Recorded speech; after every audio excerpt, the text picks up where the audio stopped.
بسم اللہ الرحمن الرحیم۔ آج کے اس میسج میں جو پوائنٹ میں ہائی لائٹ کرنا چاہ رہا ہوں اس کا آپ کو پہلے ہی پتہ ہے، تو میں جسٹ آپ کو اس پوائنٹ پہ ریئلائز کروانا چاہ رہا ہوں۔ آپ کو یاد ہوگا کہ جب ہم چھوٹی کلاسز میں پڑھتے تھے تو ہم نے ایک چیز پڑھی تھی، پولوشن کو ہم نے تین طرح سے ڈیفائن کیا تھا، جس میں ہم نے ایک کو واٹر پولوشن کہا، پانی کی آلودگی، پھر ہم نے ایئر پولوشن پڑھا، ہوائی آلودگی یا ہوا کی آلودگی، پھر ہم نے اس کے بعد ایک شور کی آلودگی بھی پڑھا تھا۔ تو بیسیکلی میں یہ جو آپ کا نوائز پولوشن ہے اس پہ آپ کو ریئلائز کروانا چاہ رہا ہوں کہ کس طریقے سے ہمارے بیہیویئر کی وجہ سے لوگ ڈسٹرب ہوتے ہیں، اور کس طرح سے ہم اس آلودگی سے جو ہے وہ چھٹکارا پا سکتے ہیں۔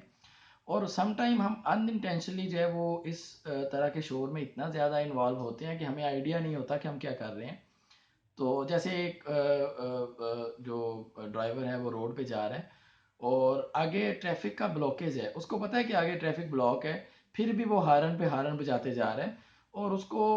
ایک جو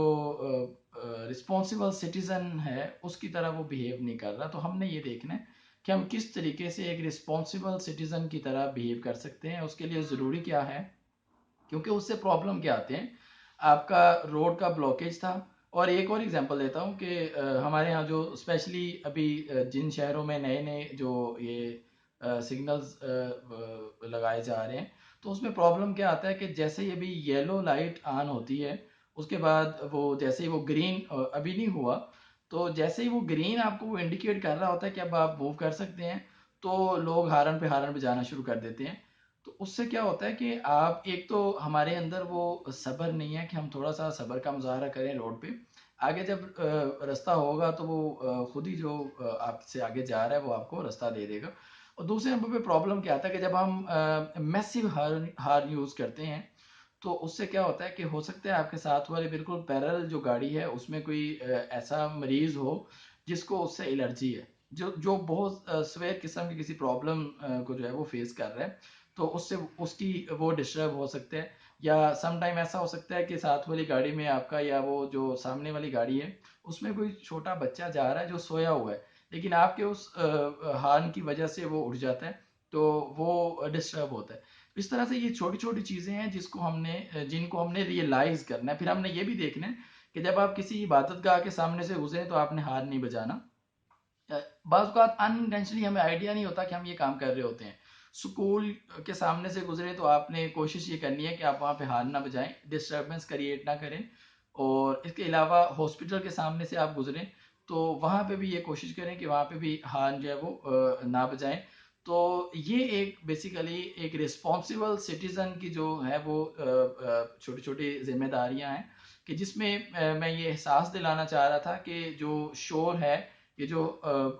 نائز پولوشن ہے، یہ بیسیکلی ہم خود کریٹ کر رہے ہوتے ہیں۔ اگر ہم اس کو کم کرنا چاہ رہے ہیں تو ہمیں خود سٹیپ لینا ہوگا کہ جب ہم روڈ پہ جائیں تو ہمارا جو بیہیویئر ہے وہ ڈیفرنٹ ہو۔ ہم فیل ہو لوگوں کو کہ یہ کوئی ایجوکیٹڈ پرسن جا رہا ہے، تو اگر اس میں کوئی بہت زیادہ ایمرجنسی ہو تو تب آپ اس کو یوز کریں۔ ایون کہ مجھے یاد ہے ایک یہاں پہ پروفیسر ہیں، وہ مجھے بتا رہے تھے کہ جرمنی میں انہوں نے پی ایچ ڈی کی، تو وہاں پہ وہ کہتے ہیں کہ ایک دن لائف میں 2-3 سالوں میں انہوں نے ایک دن روڈ پہ گئے تو میسیو قسم کے ہارن کی آواز آ رہی تھی، تو وہ حیران ہوئے کہ آج میں نے ہارن کی آواز یہاں پہ سنی ہے۔ ہارن کی آواز ہی نہیں آتی تھی، لوگ اتنا سموتھلی آرام سے جو ہے وہ موو کر رہے ہیں۔ تو وہ آواز کیا تھی کہ کوئی جانور تھا وہ روڈ پہ آیا ہوا تھا، اور اچانک سے جو ہے وہ ٹریفک تیز تھی، گاڑی والے نے جو ہے وہ ہارن بجایا۔ تو اس کے بعد ورنہ وہ کہہ رہے تھے کہ میں نے پوری اپنی 3 سے 4 سالوں میں وہاں پہ روڈز کے اوپر ہارن کی آواز نہیں سنی۔ لیکن اگر آپ ڈیولپنگ کنٹریز کی بات کریں، جو